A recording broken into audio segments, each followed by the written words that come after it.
Right now at noon, community cleanup in Lamar continues days after an EF0 tornado.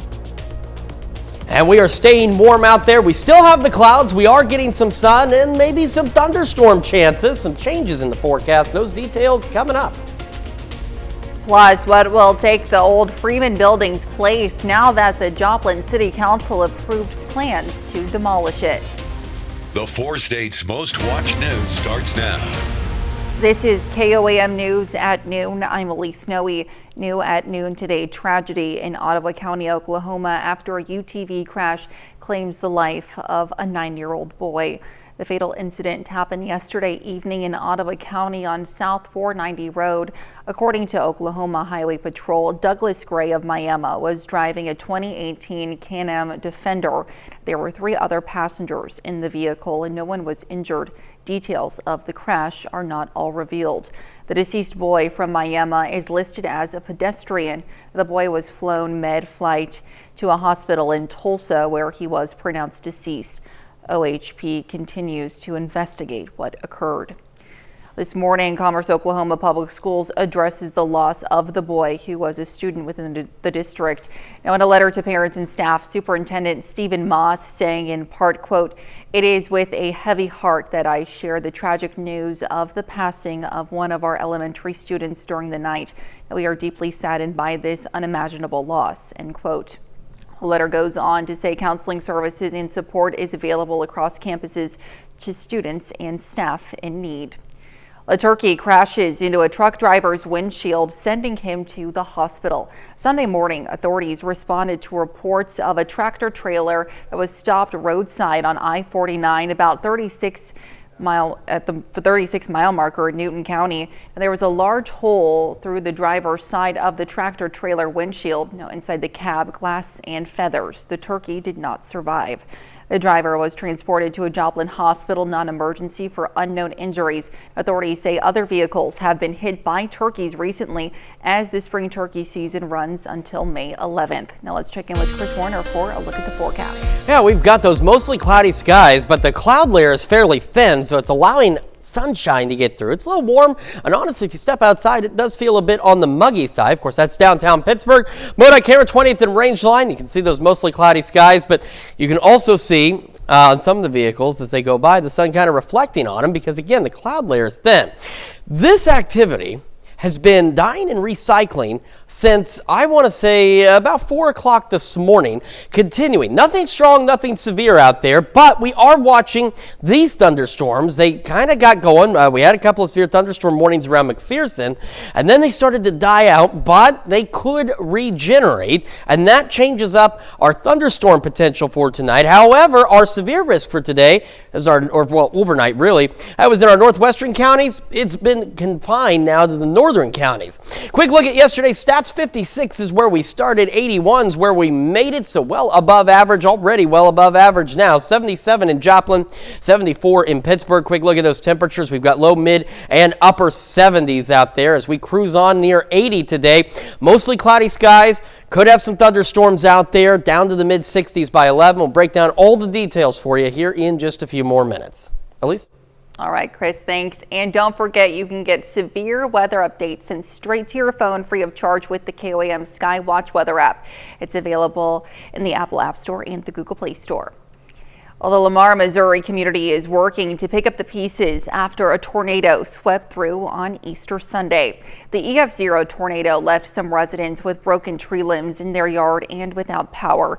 The city administrator of Lamar says some of the main issues are damage to homes and downed power poles. Now, he said yesterday crews were working to restore power to residents.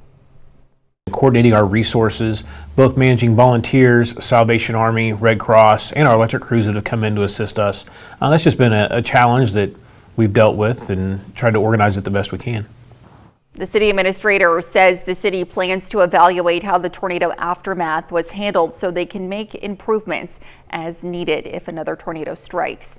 And the National Weather Service has also confirmed that a tornado produced the damage this weekend in Jasper County. The NWS says the EF1 tornado touched down just north of Galena, causing damage to multiple trees and roofs before crossing the Missouri border. Now it continued through Carl Junction before lifting near the intersection of County Road 210 and H Highway. Cleanup efforts continue there as well. And a Missouri community is making repairs to its tornado sirens after finding out most were not fully functioning during last weekend's severe storms. Adam Woodbray takes us to Kabul to find out more. And we never had any issues until this time with these new sirens. Repairs underway today in Kabul to bring the city's tornado sirens back in order.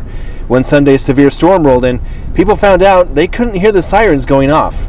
You know, at least some of them went off, but people still weren't able to hear it. And granted, they're not designed for people inside your house to hear. Stacy Monter is the city's electric supervisor and previously served as the safety coordinator for the Office of Emergency Management. The one at City Hall was working, the other one, what we call it, the 5th Street, was working. But it turns out, Monter said, the batteries in the 5th Street siren and the one by the high school were the culprits. He said he actually lives near the high school siren and was wondering why it wasn't making any noise during the storm. The one at the high school, and it was a battery that was basically blown up inside of it. That's what operates the sound. And he says the 5th Street one was still working, but the tone wasn't right. In fact, off camera, I spoke to a person who lives nearby who said all he could hear was a low humming sound. When asked about having the sirens tested, Monter said they used to test them regularly, but it's been about a year since they last were, due to changes in the Office of Emergency Management. But the city was able to quickly get the parts they needed to make the repairs right away.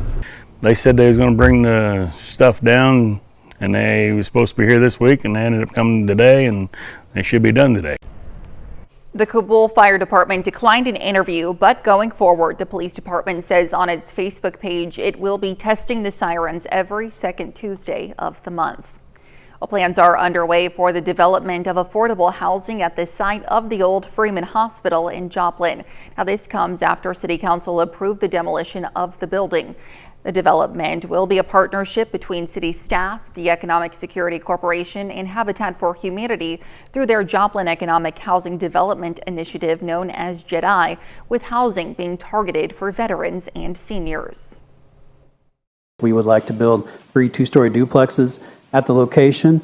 These would be rentals under JEDI. We've built one at 311 North Joplin here recently in partnership with Economic Security. We have a good relationship with them, and me and Ryan are talking all the time about what we can do together to help improve the community. Now, as of now, staff with the city say there is no timeline for when the demolition will begin. They do plan to begin meeting with contractors soon. Honoring those who dedicate their lives to serving others. Last night, the South Joplin VFW Post 5293 honored the parents of fallen firefighters Tucker Berry with a special plaque. Berry lost his life last October from injuries sustained in a golf cart accident while off duty. Berry served as a Reddings Mill firefighter. He volunteered for Lockwood Fire and was also a Dade County first responder. We're proud of everything you accomplished. And this is very special. I mean, it's very special, to receive something like this from an organization like the VFW. Berry planned to continue serving others as he was studying to eventually become an attorney. Well, coming up, AI in academia, PSU educators discuss the potential impacts of artificial intelligence. And later, we're making strawberry rhubarb cobbler in the Mr. Food Test Kitchen. Well, as the influence of artificial intelligence continues to shape the world around us, Pitt State hosts its first ever symposium to address the potential impacts in the classroom and the workforce. AI in academia and the workforce, exploring the impact and implications, featured panelists from a variety of disciplines to discuss the evolving role of AI in education. We have a simulator that we are able to use AI. He's programmed with AI, and so we can kind of give him like a story. We can give him a personality, and then the students will come in and they will start interviewing him, and he will just come up with his own answers.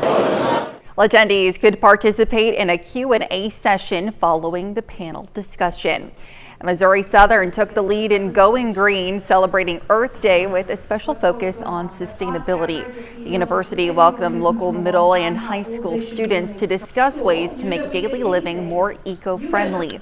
Organizers say events like this are a critical reminder that everyone has a role to play in making the environment a healthier, more livable place. Well, still to come on KOAM News at noon, Mr. Food. We've picked up one of the season's best food buys to make a delicious dessert. And boy, is it good. And we're tracking thunderstorm chances, not just as we head into the overnight hours, but as we head into the afternoon. Some changes in that forecast, details when we come back.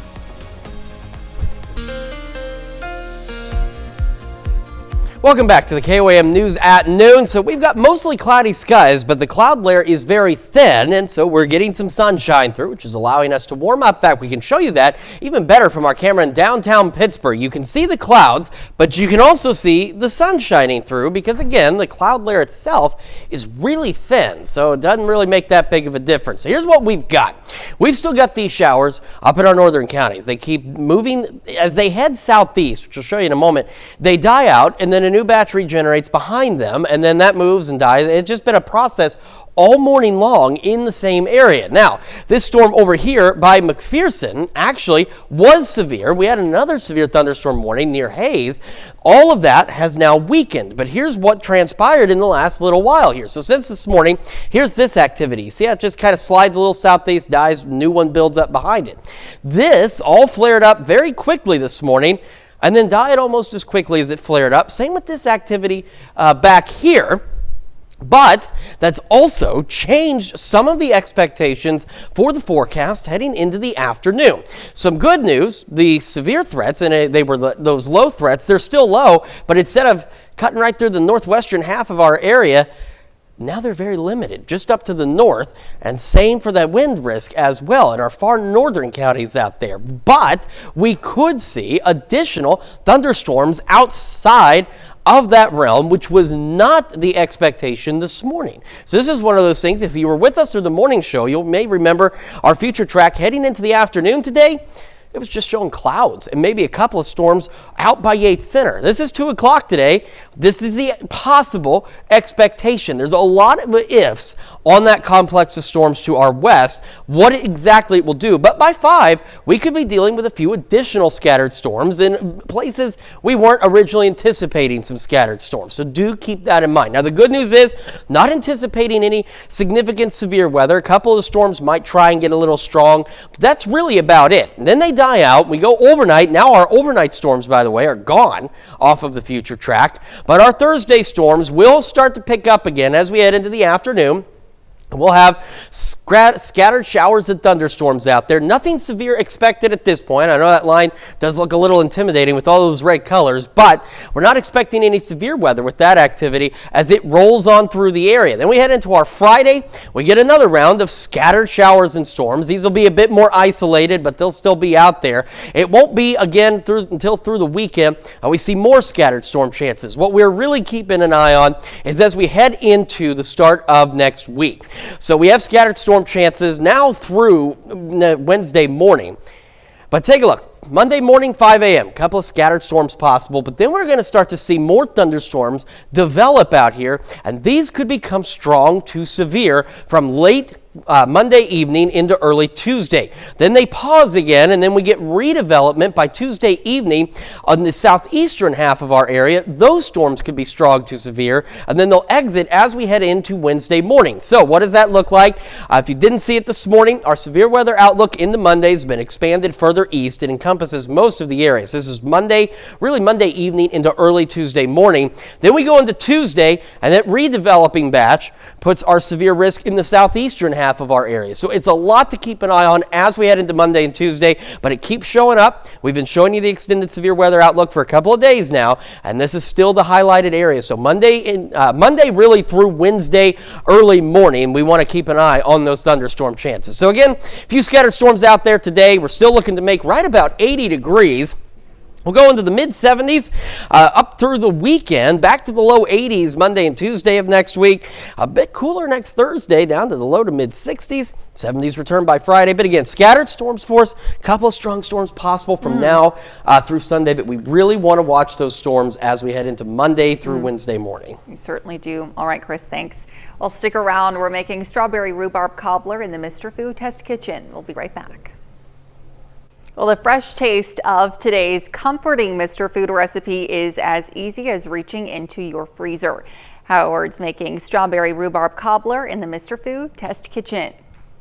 It's spring, and that means we're starting to see some pretty good buys on produce that we haven't seen in quite a while. Right now, the first of the season's asparagus is in, and is it ever looking good? And right next to it is something that you may not be as familiar with. It's rhubarb. And if you've never worked with it, are you ever missing out? All we do is trim it up like we would celery, but unlike celery, it has to be cooked. And because it's tart, it needs to be balanced with a bit of sweetness, either from sugar or by teaming it up with other fruits. Today, I'm combining it with strawberries to make a to-die-for cobbler. And just in case you get the hankering for rhubarb and you can't find it with all the other produce, rest assured you can always find it parboiled in the freezer aisle. So after combining it with some strawberries, butter, sugar, cornstarch, and a touch of vanilla, we finish it with a buttery crumb topping. After it bakes and gets all bubbly and the top is golden, it's ready to serve with some ice cream or whipped cream. So don't dilly-dally. Go online today and get the recipe for our strawberry rhubarb cobbler so you can take advantage of this best food buy. I'm Howard with Kelly in the Mr. Food Test Kitchen, where today we found a seasonal way for you to say, ooh, it's so good. Yum. As always, you can find this recipe along with a lot more good food from the Mr. Food Test Kitchen online. Just go on over to our website, of course, that's KOAMnewsnow.com. Now here's a look at the 4-state market prices. All right, so a few scattered showers and thunderstorms possible as we head through the afternoon and evening hours. Not anticipating any severe weather, but maybe a strong storm or two possible out there. We'll have more scattered storms through the day on Thursday, a few isolated storms on Friday, Saturday, Sunday. And while our storm chances aren't that fantastic next week, any storms we see from Monday evening through Wednesday morning could be strong to severe. It's something we certainly want to watch. Absolutely. All right, thanks. And Dow, what do you have for us later on? Well, lots coming up at 5. For starters, drowning is the #1 cause of death for children ages 1 to 4. CPR can be life-saving, but the guidelines for performing it on drowning victims have recently changed. You're going to want to hear this. Plus, a local food truck is helping to feed Carthage students, and the Crawford County Health Department is helping people kickstart their careers in childcare. Hope you'll join us for those stories. A lot more, of course. It's coming up today, KOAM News at 5. All right, Del, thanks. And that's the news for now. Now, before we go, we'd like to introduce you to 3rd grade students from Altamont Elementary School. Thank you for joining us on KOAM News at noon. Have a great rest of your day.